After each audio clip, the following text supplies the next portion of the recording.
Good morning, Metalheads Unit. Welcome to a new episode of the Metal Meltdown, and today we're looking at a brand new EP from Smoulder entitled Dream Quest Ends. Smoulder, an epic doom metal band from my neck of the woods in Toronto, Ontario. Y'all know I can't resist talking about some good old-fashioned heavy metal from my neck of the woods. Y'all should know this by now. Y'all should know it! But this EP is particularly special for another non-Canadian reason. That reason being that it's coming hot off the heels of the band's insanely good debut album, Times of Obscene Evil and Wild Daring, an album that we here on the Metal Meltdown ranked in our top 10 best metal albums of 2019, alongside some other stellar records from Crypt Sermon, Idle Hands, Lingua Ignota, Cattle Decapitation, and many more. It's an album so popular within modern doom metal right now that really you have no excuse to not have heard of it if you're at least slightly familiar with this genre. With all this in mind, it's pretty exciting to have Dream Quest Ends, another dose of that tasty Smoulder doom metal goodness, but particularly if you are a longtime diehard Smoulder fan, as the physical release of this EP contains a few treats and rarities that you would have never possessed otherwise if you did not pick up this album, making it an absolute must-have release for doom metal and Canadian metal connoisseurs, and for that matter, a fantastic entry point for anyone who, as we noted, actually is brand new to the world of doom metal. Everything that we enjoyed and appreciated about that debut album remains intact on this record, from the thunderous riffs to the slow, lumbering, epic progressions to Sarah Ann's massive vocals as she projects herself like some kind of warrior queen standing on a mountain as lightning strikes the edge of her sword. With all due respect to the other people in Smoulder, Sarah is consistently my favorite part about this band. She is so fierce,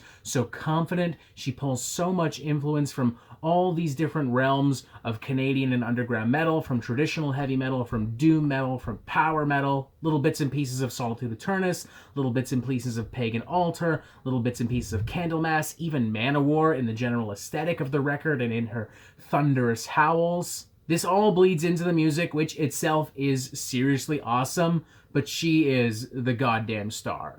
Let's all not kid ourselves here. I mean, for God's sakes, to some extent, Smoulder themselves must be aware of this, because I felt like the original tracks on here definitely felt a little bit spacier. They were a little bit more stretched out, allowing more room for her melodies and her hooks to evolve and grow. But hey, that's not to say they back off at all. That's not to say they don't certainly try to take a little bit of that spotlight whenever they can.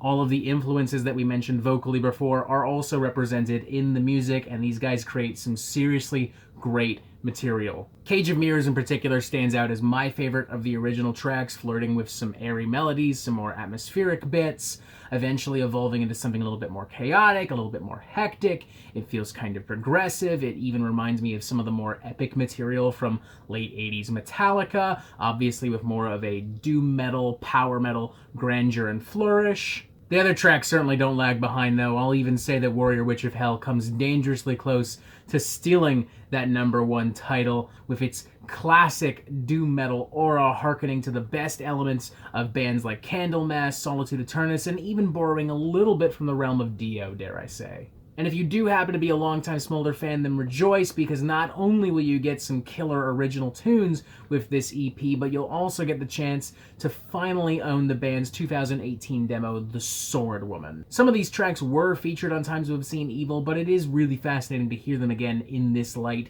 so raw, so primitive, so stripped of the refinement that Times of Obscene Evil inherently has over the Sword Woman demo.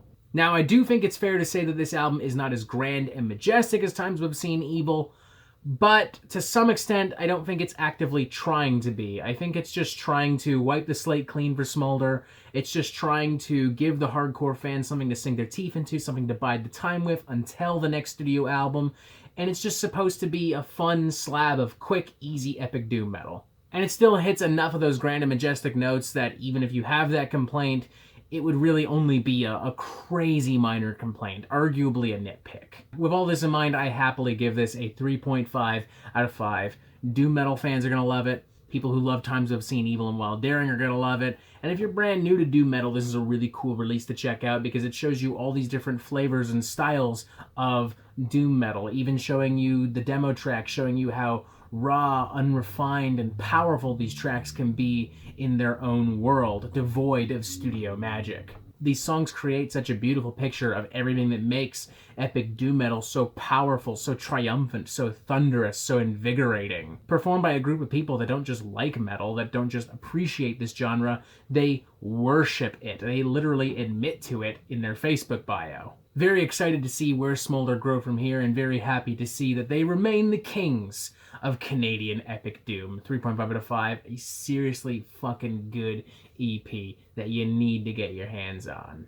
And that is it for the Metal Meltdown. I'm not an expert, nor do I claim to be, so what do you think? Do you like this record? Do you not like this record? And what do you want to hear from me next? And thank you for watching. Before you leave, I want to really reiterate on somewhat of a personal level that I really want you to patronize this record, patronize this band in some format, because Smoulder are in a little bit of a bind right now. I know it seems weird to tack this on at the end, but there was no natural point to put this in the review, so here we are. Unfortunately, due to the coronavirus and due to Donald Trump's European travel ban, Smoulder is literally stuck in Greece right now. I believe they're on their way to England, but it's hard to tell if they'll be able to get out of the country from there. And anything you can do to support them in the meantime would be awesome, even if it literally just means streaming this EP, sharing it to your friends, maybe buying a fucking shirt or something. I don't know, but do something, because they really need it right now. Granted, a lot of bands are in a weird financial pickle right now. For that matter, your band could be in a weird financial pickle right now. But